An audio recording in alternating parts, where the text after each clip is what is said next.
بسم اللہ الرحمن الرحیم۔ سب ناظرین کو علم اسلام چینل میں خوش آمدید اور خلوص بھرا سلام۔ حضرت جابر رضی اللہ تعالیٰ عنہ بیان کرتے ہیں، نبی اکرم صلی اللہ علیہ وآلہ وسلم نے غزوہ احزاب کے روز فرمایا، کون شخص میرے پاس لشکر کی خبر لائے گا؟ زبیر رضی اللہ تعالیٰ عنہ نے عرض کیا، میں۔ نبی اکرم صلی اللہ علیہ وآلہ وسلم نے فرمایا، ہر نبی کا ایک حواری مخلص معاون ہوتا ہے اور میرے حواری زبیر رضی اللہ تعالیٰ عنہ ہیں۔ حضرت ابو ہریرہ رضی اللہ تعالیٰ عنہ بیان کرتے ہیں، میں نے رسول اللہ صلی اللہ علیہ وآلہ وسلم کو فرماتے ہوئے سنا، بدشگونی کچھ بھی نہیں اور اس کی بہتر صورت فعال ہے۔ صحابہ رضی اللہ تعالیٰ عنہ نے عرض کیا، فعال کیا ہے؟ آپ صلی اللہ علیہ وآلہ وسلم نے فرمایا، اچھی بات جو تم میں سے کوئی ایک سنتا ہے۔ حضرت عائشہ رضی اللہ تعالیٰ عنہ بیان کرتی ہیں، رسول اللہ صلی اللہ علیہ وآلہ وسلم ہدیہ قبول کیا کرتے تھے اور اس کے بدلے میں ہدیہ دیا کرتے تھے۔ حضرت ابو سعید رضی اللہ تعالیٰ عنہ اور حضرت ابو ہریرہ رضی اللہ تعالیٰ عنہ بیان کرتے ہیں، رسول اللہ صلی اللہ علیہ وآلہ وسلم نے فرمایا، اپنے قریب الموت افراد کو لا الہ الا اللہ کی تلقین کرو۔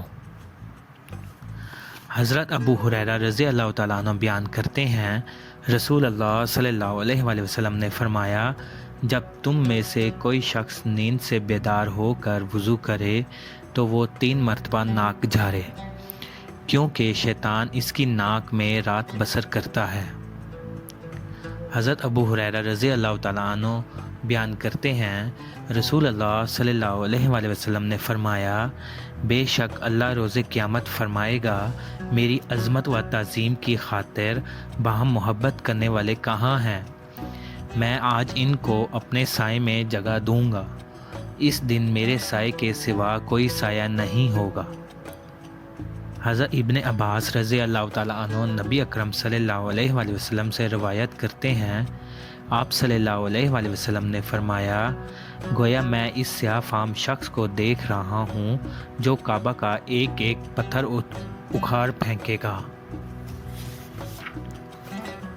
حضرت ابو ہریرہ رضی اللہ تعالیٰ عنہ بیان کرتے ہیں، رسول اللہ صلی اللہ علیہ وآلہ وسلم نے فرمایا، اگر تم میں سے کوئی شخص آگ کے انگارے پر بیٹھ جائے، وہ کپڑے کو جلا کر اس کی جلد تک پہنچ جائے تو یہ اس کے لیے قبر پر بیٹھنے سے بہتر ہے۔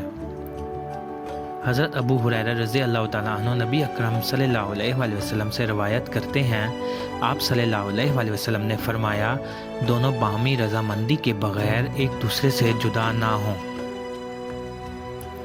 حضرت ابن عمر رضی اللہ تعالیٰ عنہ بیان کرتے ہیں، رسول اللہ صلی اللہ علیہ وآلہ وسلم نے فرمایا، جب اللہ کسی قوم پر عذاب نازل کرتا ہے تو تمام لوگ اس عذاب کی لپیٹ میں آ جاتے ہیں، پھر وہ اپنے اپنے اعمال کے مطابق روز قیامت اٹھائے جائیں گے۔ مزید اسلامی معلومات حاصل کرنے کے لیے چینل کو لائک اور سبسکرائب کریں۔ شکریہ۔ اللہ حافظ۔